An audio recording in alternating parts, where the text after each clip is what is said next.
മാനത്തെ മട്ടുപ്പാവിൽ താരക നാരിമാരാ ഗാന നിർജരി കേട്ടു തരിച്ചു നിന്നു.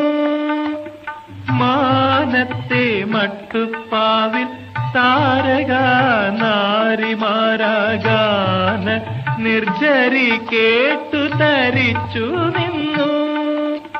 നീലമാമരങ്ങളിൽ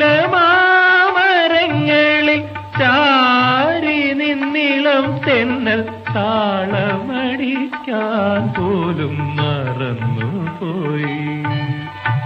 ഇന്നലെ നീയൊരു സുന്ദരരാഗമായൻ പൊന്നോടക്കുഴലിൽ വന്നൊളിച്ചിരുന്നു.